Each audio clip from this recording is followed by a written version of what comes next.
अस्सलाम वालेकुम। आज हम बात करेंगे हमल के लास्ट ट्राइमेस्टर की। अगर आपको लास्ट ट्राइमेस्टर में इन्फेक्शन हो गया है तो वह इन्फेक्शन बच्चे के लिए या माँ के लिए क्या नुकसान पैदा कर सकता है।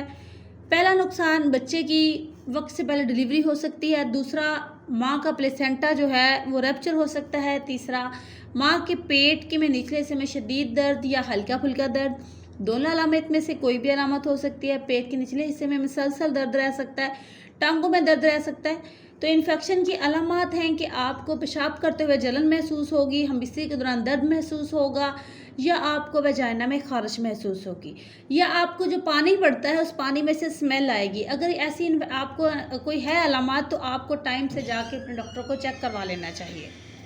दूसरी गलती आपने कौन सी नहीं करनी, कब्ज़। अगर आपको कब्ज़ है, 7वें 8वें 9वें महीने में कॉन्स्टिपेशन है, तो आपको वक्त से पहले इसका इलाज करवाना चाहिए। फाइबर वाली ग़िज़ाएँ खानी चाहिए जिससे कॉन्स्टिपेशन ना हो। जिस चीज़ से आपको कब्ज़ होती है वो चीज़ आपने छोड़ देनी है। जैसा कि किसी को आयरन की गोली से होती है, किसी को अंडा खाने से होती है, किसी को किस चीज़ से होती है। तो ये चीज़ आपने नोट करनी है कि आपको किस चीज़ से कब्ज़ हो रही है, वो चीज़ आपने खानी बंद कर देनी है और प्रॉपर इसका सिरप वगैरह इस्तेमाल करके कब्ज़ से छुटकारा पा लेना है। अगर मसलसल आपको कब्ज़ रहेगी तो वो आपको नॉर्मल डिलीवरी में बहुत मुश्किल पैदा होगी। अगली सबसे इम्पोर्टेंट ये चीज़ है कि बेड रेस्ट। अगर आप बेड रेस्ट बहुत ज़्यादा करते हैं तो ये आपके लिए, आपके बच्चे के लिए, दोनों के लिए नुकसानदा हो सकता है। जैसा कि आपके बच्चे में नॉर्मल डिलीवरी में मुश्किल तो होनी ही होनी है, लेकिन आपके बच्चे की मूवमेंट कम हो सकती है। तो अगर आप एक्टिव हैं तो आपका बच्चा भी एक्टिव होगा, आप पॉजिटिव हैं तो आपका बच्चा भी पॉजिटिव होगा। इसके अलावा सबसे इम्पोर्टेंट चीज़ जो लास्ट ट्राइमेस्टर में देखी जाती है वो देखी जाती है बच्चे की मूवमेंट। अगर आपके बच्चे की मूवमेंट आपको कम महसूस होती है तो आपको फौरी डॉक्टर के पास जाना चाहिए। अगर आपके पास डॉक्टर मौजूद नहीं है, आप किसी देहाती इलाके में बहुत दूर हैं, या आप कोई लेके जाने वाला नहीं है, कोई भी ऐसी प्रॉब्लम है, तो आपको 2 गिलास पानी के पी के सीधा लेट जाना चाहिए और आपने नोट करना है कि 2 घंटे में कितनी बार फील हो रही है। अगर 2 घंटे में आपको बच्चे की हरकत बिल्कुल महसूस नहीं हुई तो फौरी डॉक्टर के पास जाएं। अगर 2 घंटे में 2 बार भी महसूस हो गई है तो आप नॉर्मल हैं। इसके अलावा आपने ये देखना है कि 7वें 8वें 9वें महीने में बच्चे को ज़्यादा डिमांड होती है खुराक की, क्योंकि बच्चा बढ़ रहा होता है, बच्चे की ग्रोथ यहाँ पे आके ज़्यादा हो जाती है, हड्डियाँ मसल्स मजबूत हो रहे होते हैं, बन रहे होते हैं, जिसमें आपको सबसे इम्पोर्टेंट चीज़ डाइट। उसके साथ आपने देखना है कि आपकी एचबी कम ना हो। हम पहले ट्राइमेस्टर में चेक करवा लेते हैं, दूसरे में चेक करवा लेते हैं, थर्ड ट्राइमेस्टर में हम इजी होकर बैठ जाते हैं कि सब कुछ सही चल रहा है, हमने 3-4 चक्कर लगा लिए हैं डॉक्टर के पास, अब हम ठीक हैं, अब हमें दर्दों का इंतज़ार है। नहीं, यहाँ पे आके आप बहुत बड़ी गलती करते हैं। ये गलतियाँ आपने कभी नहीं करनी। चेकअप करवाना है फौरी। आपने देखना है कि खुदा ना खास्ता एचबी कम तो नहीं है। बहुत सी लड़कियों की यहाँ पे आके एचबी कम होती है। अगर आपकी एचबी कम है या नहीं है, अगर है फिर तो आप डॉक्टर के पास जाके आयरन इंजेक्शन, ड्रिप्स, टैबलेट्स, अगर आप प्रॉपर पहले महीने से लेके आखिरी महीने तक प्रॉपर मेडिसिन इस्तेमाल कर रहे हैं, आप गोलियां सुबह शाम आयरन, कैल्शियम, विटामिन डी ले रहे हैं, तो आपको खून की कमी कभी भी नहीं होगी। मैं गारंटी के साथ कह रही हूँ। आपकी डाइट अच्छी है, आप जूसेस वगैरह इस्तेमाल कर रहे हैं, आपकी एक्टिविटीज़ ठीक हैं, तो आपको ना वीकनेस होगी ना आपको कोई प्रॉब्लम होगी। हाँ, अगर आपको प्रॉपर चेकअप ही नहीं करवा रहे हैं, प्रॉपर डाइट ही नहीं ले रहे हैं, बाहर के खाने खा रहे हैं, एक्टिविटीज़ नहीं है, स्ट्रेस बहुत ज़्यादा है, तो समझ लें कि आपको खून की कमी होगी। तो ये चीज़ आपने देख लेनी है। यहाँ पे मैं खून की कमी दूर करने के लिए टिप्स भी साथ साथ देती जाऊँ। सबसे इम्पोर्टेंट चीज़ है खजूर। खजूर आपने खजूर का मिल्क शेक बना लें, सर्दियाँ हैं तो वैसे खा लें, 3 सुबह, 3 दोपहर, 3 शाम।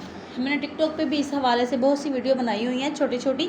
एचबी कम होना का, इन्फेक्शन या कोई भी प्रॉब्लम हो तो 1-1 मिनट की वीडियो मौजूद है, हर मसले की अलग अलग, आप वो भी देख सकते हैं। तो यहाँ पे इसके अलावा डाइट के साथ साथ आपने देखना है कि आपने बाहर की चीज़ें तो नहीं खा रहे बहुत ज़्यादा। बाहर की चीज़ें आपने बिल्कुल बंद कर देनी है। कोल्ड ड्रिंक, चाय का इस्तेमाल कम कर देना है, 1 दफ़ा दिन में पी सकते हैं। इससे आपकी हेल्थ, आपके बच्चे की हेल्थ बहुत बेहतर होगी। अगली चीज़ है स्ट्रेस। अगर तो आप बहुत ज़्यादा स्ट्रेस ले रहे हैं, आपकी फैमिली में कोई प्रॉब्लम है, आपके हस्बैंड स्ट्रेस दे रहे हैं, या आपके सास या कोई भी आपकी वालदा बहन फैमिली मेम्बर होते हैं कि किसी भी चीज़ का कोई उनका अपना पर्सनल प्रॉब्लम है, या आप खुद ब खुद स्ट्रेस ले रहे हैं, तो इस चीज़ से आपको अवॉइड करना है। आपने खुद को खुश रखना है, खुद को मुतमईन रखना है कि मैं ठीक हूँ।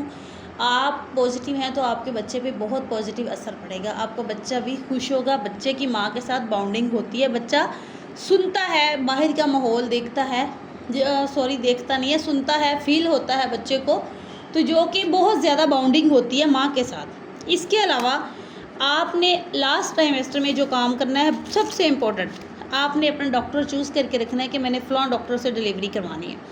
आपने नॉर्मल करवानी है या ऑपरेट, आपका जहन बनना चाहिए, आपको पता होना चाहिए कि आपकी नॉर्मल होनी है या आपका ऑपरेट होना है। आपकी अगर नॉर्मल है तो डिसाइड होना चाहिए कि नॉर्मल किस डॉक्टर के पास जाना है, जहाँ पे ऑपरेट की सहूलत भी मौजूद हो। खुदा ना खास्ता नॉर्मल डिलीवरी ऑपरेट की तरफ भी जा सकती है। अगर आपका ऑपरेट होना है, क्योंकि आपको पता होना चाहिए पहले 1 या 2 मेरे ऑपरेट से हुए हैं तो अब भी ऑपरेट होगा, या पहले नॉर्मल हुए हैं तो अब नॉर्मल होगा या नहीं होगा, ये चीज़ें आपने डिसाइड करके रखनी है। इसके साथ साथ आपने ये चीज़ें डिसाइड ऐसे ही होंगी कि अगर आप लास्ट ट्राइमेस्टर में चेकअप करवाएंगे बाकायदा तो। इसके अलावा आपने देखना है कि आपका बच्चा सीधा है या नहीं। अगर तो आपका बच्चा सीधा है तो नॉर्मल है, इसके लिए आप वेट कर सकते हैं, घर में बैठ के मूवमेंट हो रही है, बच्चा सीधा है। अगर आपका बच्चा ही उल्टा है, ट्रांसफ़र है, तो आपको डॉक्टर के पास फ़ौरी पहुंचना चाहिए जब कभी हल्की सी भी दर्द महसूस हो, क्योंकि ट्रांसफ़र बेबी में अगर दर्द लग जाए तो वो दर्दों में बच्चे के पे बहुत ज़्यादा दबाव पड़ता है और बच्चे की माँ के पेट में जान जाने का ख़तरा होता है। तो इस वजह से उल्टे बच्चे में आपको ज़रा भी लागर्जी नहीं करनी चाहिए, एहतियात बरतनी चाहिए। यहाँ पे सबसे इम्पोर्टेंट चीज़ खुद को पॉजिटिव रखना, जो कि वीडियो में पहले भी बता रही हूँ। खुद को पॉजिटिव रखना है, या कैसे रखना है, आपने हर चीज़ को अपने पे हावी नहीं करना, आपने हर चीज़ को अपने से उठा के बाहर फेंकना है, ठीक है। इससे भी आपकी सेहत पे, आपकी वीकनेस पे, आपके बच्चे पे असर बहुत ज़्यादा पड़ता है। यहाँ पे एक इम्पोर्टेंट चीज़ शेयर करती जाऊँगी अपनी बहनों से, ब्लड प्रेशर चेक करवाते रहना है, शुगर चेक करवानी है लास्ट ट्राइमेस्टर में। ये चीज़ें आपको या आपके बच्चे को नुकसान दे सकती हैं। डॉक्टर ऐसा चूज़ करना है जिसके साथ आप खुल के हर बात शेयर कर लें, चाहे वो आपका, जितने मैंने पॉइंट शेयर किए हैं, चाहे वो आपको कॉन्स्टिपेशन हो, चाहे आपको स्ट्रेस हो, चाहे आपको कोई प्रॉब्लम हो, चाहे आपके बच्चे की हो, आपकी फैमिली की हो, आपकी अपनी हो, आपके घर की, अगर आप डॉक्टर को खुल के हर बात शेयर कर सकती हैं तो समझ लें कि आपके आधे प्रॉब्लम्स का हल जो है वो आपकी डॉक्टर ही निकाल देंगी कि आपने खुद को खुश कैसे रखना है, आपने खुद को लेके कैसे चलना है, आपने खुद मेडिसिन कैसे खानी है। तो सबसे इम्पोर्टेंट चीज़ इन्फेक्शन, जो कि सबसे शुरू में मैंने बताया था, उसकी 5 से 7 दिनों की मेडिसिन होती है जो कि आपको लाजमी खानी चाहिए, क्योंकि लास्ट ट्राइमेस्टर में इन्फेक्शन होने के बहुत ज़्यादा अमकानात होते हैं, तकरीबन 80%। अब मैं यहाँ पे मेडिसिन बता नहीं सकती, इसलिए वीडियो के लास्ट में कह रही हूँ कि आपने एक छोटा सा टेस्ट यूरिन करवा के देख लेना है कि आपको इन्फेक्शन है या नहीं। तो आपने ये 5-7 दिन की मेडिसिन लाजमी खा लेनी है, हर औरत को खानी चाहिए। इसके बहुत से फ़ायदे हैं।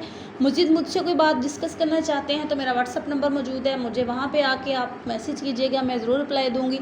जितनी नॉलेज मेरे पास है मैं अपनी बहनों के साथ ज़रूर शेयर करूँगी। दुआओं में याद रखिएगा, और अगर चैनल को सब्सक्राइब नहीं किया तो प्लीज़ सब्सक्राइब करके प्यारा सा कमेंट कीजिएगा। Thank you.